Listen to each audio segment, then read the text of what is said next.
নমস্কাৰ, মই হেমন্ত বেজ। এই মুহূৰ্তত মই উত্তৰ লখিমপুৰ মহাবিদ্যালয়ৰ যি কলেজ চাৰিআলি সেই কলেজ চাৰিআলিত উপস্থিত আছোঁ আৰু মই প্ৰথমতে দৃশ্যাংশ দেখুৱাম। এই যদি দৃশ্যাংশ চাই তেনেহ'লে অনুভৱ কৰিব যে উত্তৰ লখিমপুৰ মহাবিদ্যালয় অহা ছাত্ৰ ছাত্ৰীয়ে কি এক দুৰ্ভোগ ভুগিবলগীয়া হৈছে।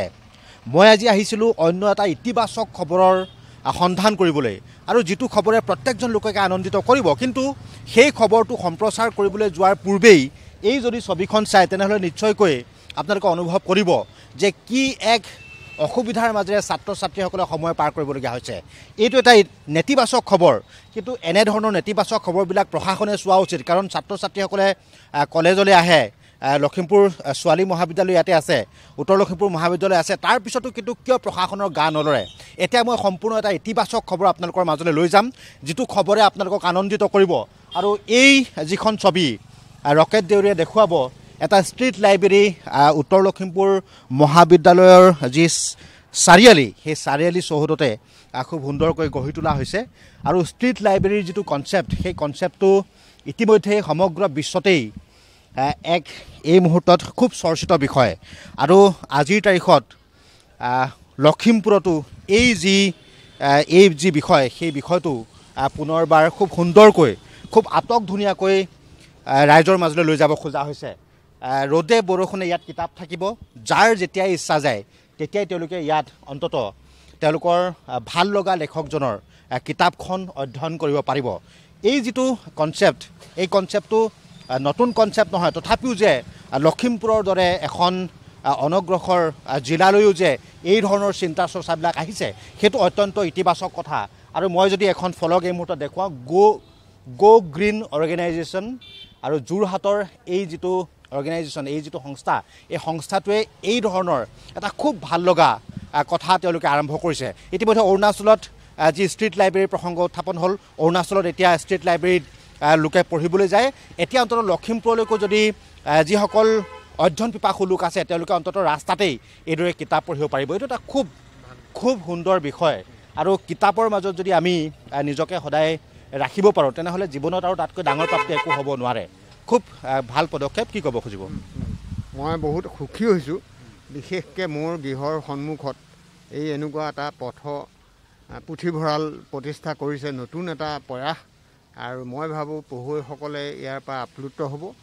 গতিকে মই যিসকলে এই অনুষ্ঠানটো আয়োজন কৰিছে আৰু এই অনুষ্ঠানটো প্ৰতিষ্ঠা কৰিছে, সকলো উদ্যোক্তালৈ মই ধন্যবাদ জ্ঞাপন কৰিছোঁ। নিশ্চয়কৈ গো গ্ৰীণ অৰ্গেনাইজেশ্যন কিয় এই চিন্তাটো কেনেকৈ আহিছে মনলৈ?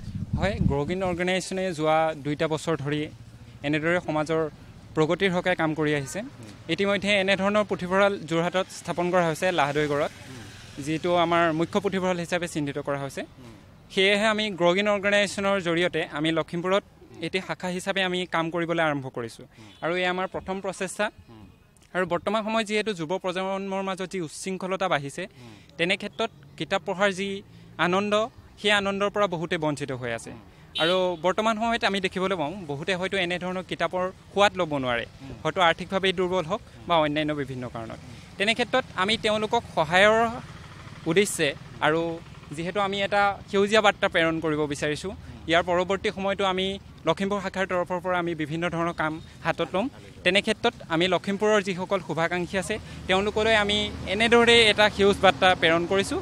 আৰু পৰৱৰ্তী সময়ত তেওঁলোকে আমাক যাতে সহায় কৰিব, আৰু এনেদৰে আমি সকলোলৈ যাতে সেউজীয়া বাৰ্তা প্ৰেৰণ কৰিব পাৰোঁ। নিশ্চয়কৈ ইয়াতকৈ আৰু সেউজ বাৰ্তা একো হ'ব নোৱাৰে। আপুনি ইচ্ছা কৰিলেই যদি কলেজ চাৰিআলিলৈকে আহে তেনেহ'লে লগটো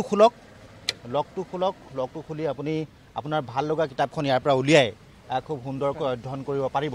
আৰু যি ধৰণৰ ব্যৱস্থাৱলী, এই ধৰণৰ ব্যৱস্থাৱলী কিন্তু অত্যন্ত গুৰুত্বপূৰ্ণ, আৰু প্ৰত্যেকজন অধ্যয়ন পিপাসু লোকৰ কাৰণে ই কিন্তু এটা অত্যন্ত সেউজ সংকেত। মই খুব চুটিকৈ, তুমি কি ক'ব খুজিবা? হয়, প্ৰথমতে ধন্যবাদ জ্ঞাপন কৰিছোঁ আমাৰ এই সৰু প্ৰচেষ্টাক আপোনালোকে ৰাজহুৱা কৰাৰ বাবে, ৰাইজৰ মাজলৈ অনাৰ বাবে। আচলতে আমাৰ লখিমপুৰ গগিন অৰ্গেনাইজেশ্যনৰ লখিমপুৰ শাখাৰ প্ৰথমটো প্ৰয়াস। আচলতে প্ৰথম কথাটো হৈছে যি এতিয়া কিতাপ পঢ়াৰ আন্দোলন যি নৱপ্ৰজন্মৰ মাজত সূচিত হৈছে, সেই আন্দোলনটো নৱপ্ৰজন্মৰ মাজলৈ আৰু অধিক তীব্ৰতৰ যাতে কৰি তুলিব পাৰোঁ।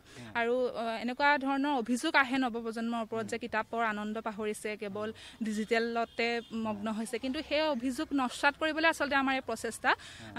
বহুতে কিতাপ পঢ়েও, আৰু যাৰ কিতাপ পঢ়িবলৈ ইচ্ছা আছে কিন্তু সুবিধা পোৱা নাই, তেওঁলোকে ইয়াত আহিব পাৰে, কিতাপ পঢ়িব পাৰে, সকলো সময়তে খোলা থাকিব।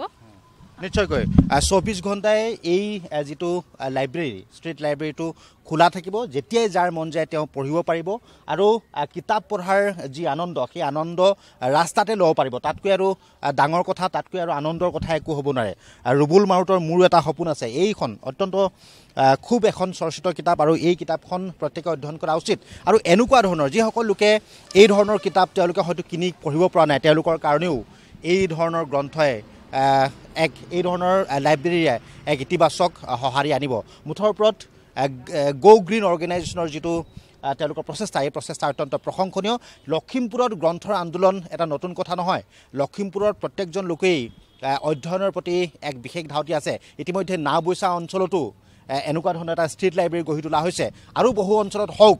যিসকল নৱপ্ৰজন্মই এই প্ৰতিবেদন চাই আছে তেওঁলোকেও এনেধৰণৰ ইতিবাচক কথাৰ প্ৰতি সঁহাৰি জনাওক, আৰু প্ৰত্যেকজন লোকেই অধ্যয়নক এক আন্দোলন হিচাপে গঢ়ি তোলক। ND24